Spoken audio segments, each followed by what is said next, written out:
navigue sur le bleu, sous le ciel si pur, arrafant les vagues, douce aventure.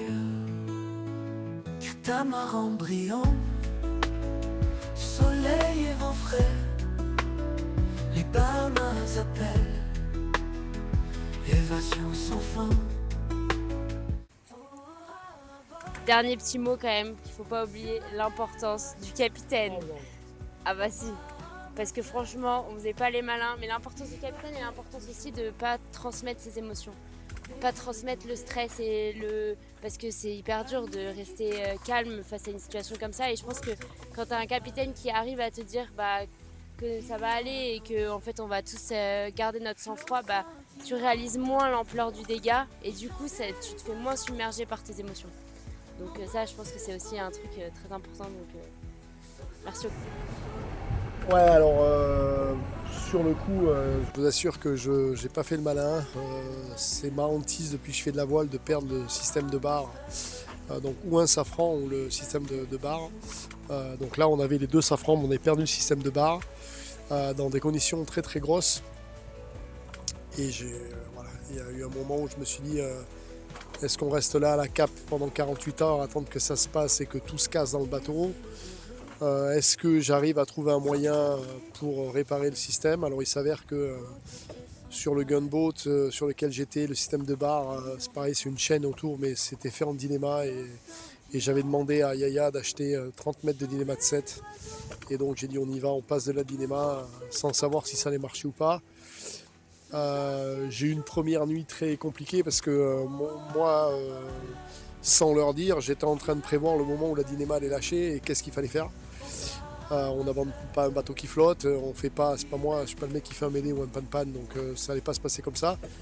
Donc en même temps, tu as 7 personnes à bord, il faut les gérer, c'était du gros, je peux pas barrer pendant 24 heures d'affilée, donc je suis obligé de leur donner la barre. Ça a été très rapide de se passer la barre 2 jours pour savoir qui était capable de gérer la bête et de le faire. On a trouvé 4 barreurs, moi compris, donc 3 de plus, et on l'a fait, mais franchement, c'est une expérience que je ne souhaite à personne et que je ne souhaite pas reproduire. Donc là, je vais démonter, je vais même pas remettre les câbles d'origine, je vais les remettre en dynéma comme c'est fait sur les bateaux de course. Et je peux vous assurer qu'on ne perdra plus jamais le système de barre sur ce bateau. Et je vous ferai un débrief là-dessus prochainement.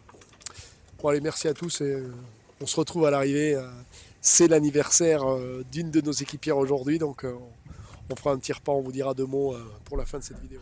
Bon les amis, ça c'est ma réparation de fortune que j'ai faite pour remplacer le câble. Alors on va faire ça proprement et on va remplacer ça de façon professionnelle parce que là c'était un travail de sagouin dans 4 mètres de creux et j'avais pas le temps de le faire mieux que ça.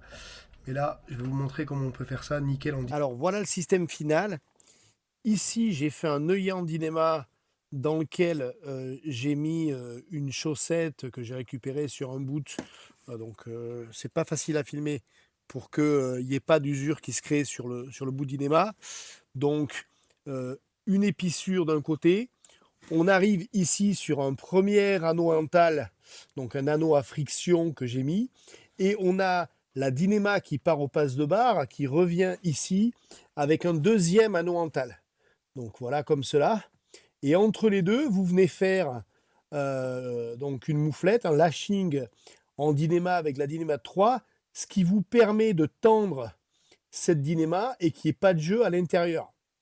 Donc tout simplement, vous faites la même chose de l'autre côté, vous mettez le pilote, enfin le système de barre au centre, vous mettez la chaîne de votre système de barre au centre, et c'est fait. Donc pour faire simple, donc là ça part dans un réa qui a mis hauteur de bateau, ici à peu près tourne et revient. Donc le réa passe sous les frigos et remonte au poste de barre. Et au poste de barre, alors là on avait de la chance, on avait changé le compas qui est ici, donc le compas de la barre. Et sous ce compas, là-dessous, donc on l'avait collé, mais on l'a défait pour pouvoir faire la réparation. Vous avez donc une chaîne qui vient sur votre système de barre. Et sur cette chaîne au bout, vous pouvez voir que, si je vous l'amène, vous avez donc une dynéma faite en épissure qui descend. De l'autre côté, j'ai encore le câble parce qu'apparemment le câble d'origine est nickel. Donc on va aller jusqu'à Grand Canary avec ce câble-là. Et on verra où ils ont un système de câble neuf, où ils en ont pas. Et je ferai tous les deux côtés en dynéma. Petit café, Clémence? Petit café pour le capitaine.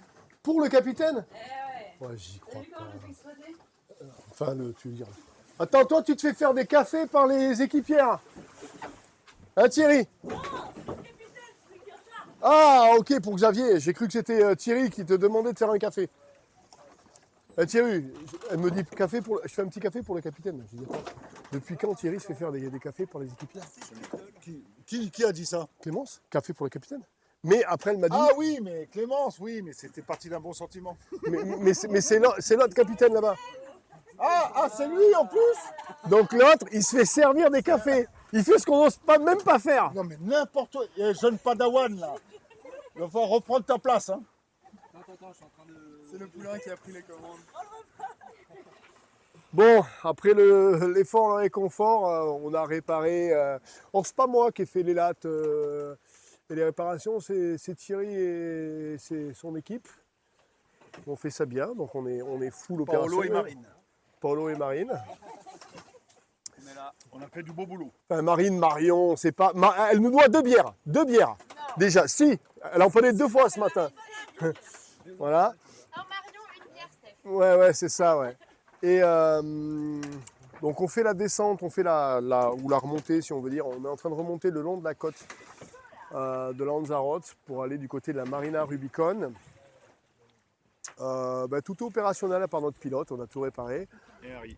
Et ouais, Henri qu'il faut qu'on repasse, mais ça c'est un détail. Divine nous fait des photos, on pêche, mais on pêche pas grand chose. Et on fait de la formation, mais ils sont pas très sérieux. Je pense qu'on a une équipe pas sérieuse.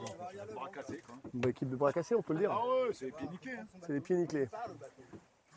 Bon bref, c'est la bonne humeur, c'est ce qu'il faut. On a fait l'ascension du mont qui était là hier. Je ne vous ai pas fait les photos ni d'images parce que bon, vous l'avez eu déjà dans 4 vidéos. Je ne vais pas vous refaire des vidéos. Donc voilà. On est content on a bien géré les repasses, bien passé. On a eu une bonne surprise en fait, c'était juste un connectique de latte qui avait un manchon quoi, qui avait cassé et qui avait fait un petit trou dans la pochette de l'autre côté, ce qui a fait que la latte est sortie par le petit trou et en fait elle n'a pas déchiré du tout la poche. Et on a réparé le manchon avec un tube de parapluie Passol inox que j'avais trouvé à Ibiza après la tempête. Bon, pour vous dire un petit peu, faut ramasser des trucs quand même dans la vie. Voilà. Sinon, Clémence, tu veux nous parler de ton projet de bergerie?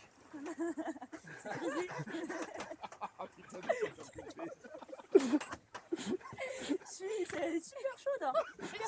Arrête de dire des choses comme ça et surtout pas à la caméra. Donc, Bah écoute, c'est un projet en cours. Hein. ouais, Woolmart, comment ça se passe? Tu vas faire concurrence à quelle marque de laine?